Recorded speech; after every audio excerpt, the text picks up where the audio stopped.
करवसुपद बेगी सजा, करवसुपद बेगी सजा, करवसुपद बेगी सजा, वेडस्तन सोबती शिरे सात, पुढचे 5 जयाला स्मरता दे मुक्ती अल्प दिवसात.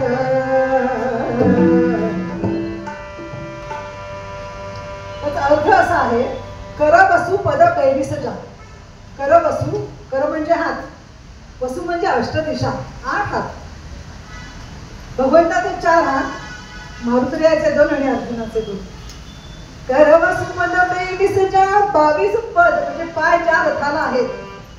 म्हणजे 4 घोड्यांचे 4 पाय, 4 चौक 16. भगवंताचे 2, मारुतीचे 2 आणि हनुमंताचे 2, अर्जुनाचे 2. आता बेरीज तुम्ही करा, पुढे मी जाते. करवसु पद बेगी सजा, पुच्छे 5 जयाला.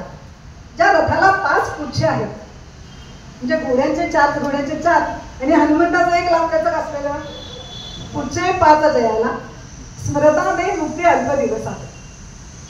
अशा रथाचं नुसतं स्मरण जरी केलं तरी आपल्याला मुक्ती मिळेल, असं या रथाची महती आणि अशी या कथेची महती आहे.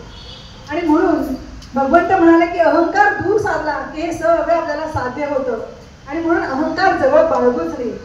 नाहीतरी काम, क्रोध, लोभ, मोह, मद, मत्सर हे सगळे षडविकारचे आहेत ना, सगळे मंडळी आपण बाजूला ठेवले पाहिजे.